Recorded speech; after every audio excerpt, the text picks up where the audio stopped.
Hey, buddy. Why the fuck is he back? You really thought Obito and John's gonna win the poll, but it's the honored one that won. But nah, Sukuna ain't getting that rework. He's not getting that rework! Huh? I can't feel nothing right now. I'm finally valuable. Also, why the fuck is Gigi there? That poll wasn't even fair. There's more characters than Ace of support. And I'm bottom support. One day I'll get the rerolls.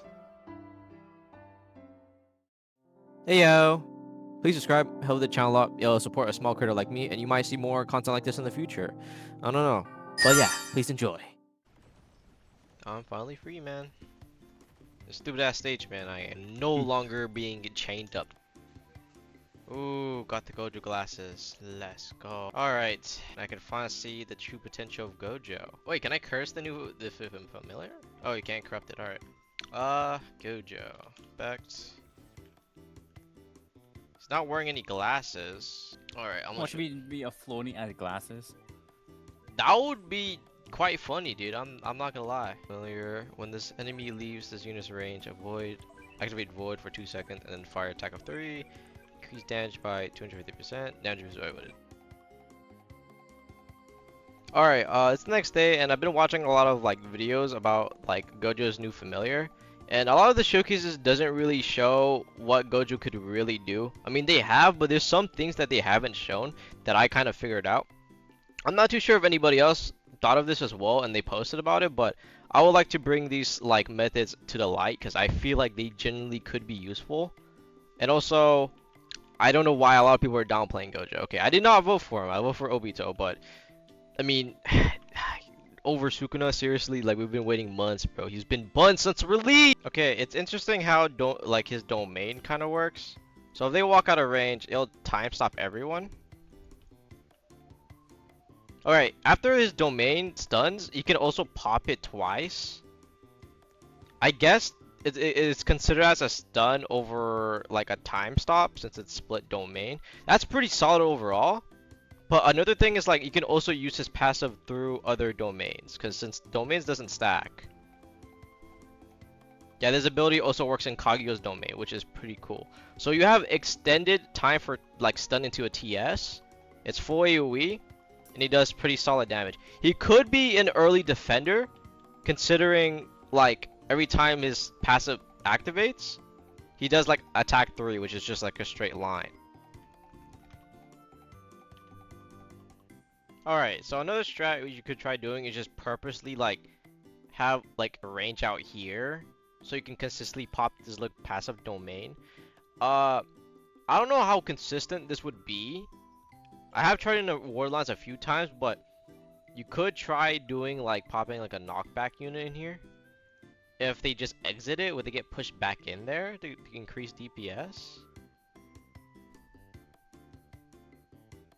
I mean, that could kind of work if you can think about it. I think the strat here is to like leave open like small little cracks, just barely, so when they walk past here, it will consistently keep popping.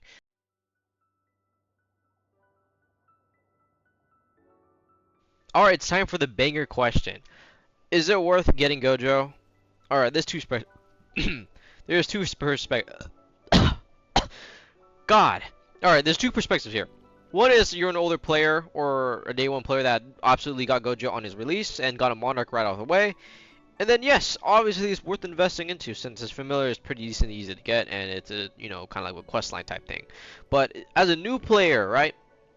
There's not that many units you should probably go for since most of them is just banger after banger, just Kaguya, Escanor, Skull Knight Guts, all that. Even if Gojo did bump up in the tier list around 4th place in the meta, like high meta, like above Jin Mori, yeah, he's pretty good, but the fact that you have to spend more time getting the familiar than actually getting the unit evolve itself is pretty decently hard. I'm pretty sure with the same time span, you can probably get like a Kaguya or Escanor quickly, better than that. But if you decided to choose over Gojo over all these other units, yeah, it's a pretty solid pick. Because all these units have different utility. You got Escanor with DOT, Sunju with the summon nukes, you got Kaguya with being a TP, like literally just a Gogeta overall, with like global hitting the whole map, Griffith being free to place, and Guts doing fucking crazy shit, and then, you know, Skull Knight just taking the nerfs and doing like triple the damage that he normally does. Gojo well deserves that placement. Don't get me wrong, because his passive is pretty solid for like early start or quick TS that you don't have a solid TS for. I don't want to say you would replace it because it has a 20-second CD, but that's I would say is very debatable, honestly. For me, say for certain, if I had to ask or tell a new player what you need to get, probably the new banner units from the Berserk update, and then maybe down the line when they get decently better, they can go for Gojo. But obviously, they have to do all their dailies first. Older players, yes, and roundabout answer for older players. If you're ready to grind for it, in terms of if you have your team ready prepped, like a decently solid team that you mainly use, and then you want to use Gojo. Obviously, it's better for him to use it with Monarch. On to the next clip. Yippee! Okay, I got an hour left. Bro, I never seen tournament being so fucking sweaty because of these fucking skins. These Umumu Musume skins. Someone in the comments, if this video blows up, bro, please someone tell me why this game is so popular. Because these fuckers are sweating in tournament for these skins, bro. Like, I can't keep up. Alright, I finally got the last unit I need to do so I can finish this dumbass quest. Not gonna lie, these Griffiths are kind of free though. I'm not gonna lie. But I'm gonna maybe aim for the shiny one when I wait for the next 2 weeks for the anniversary combined with the 2x shiny event. I'm gonna save up until then. I guess before I'll do anything else, you know, I'm probably gonna grind for the witch. Alright, I'm seen to be done. I'm not gonna lie, I am really starting to run out of things to do on AV. Now, stuff I could be doing is probably shiny hunting, but that's gonna take quite a long time since I'm saving up for the anniversary update, and it's probably gonna be in 2 weeks.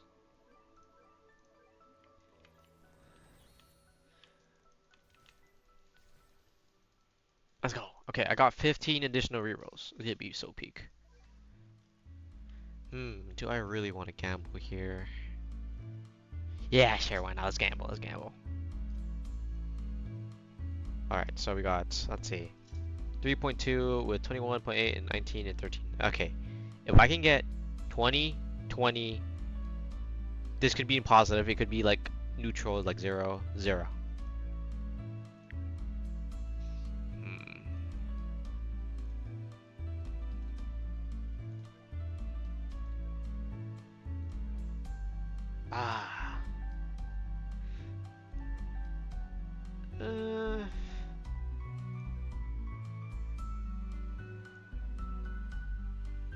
Damn, if only that was neutral.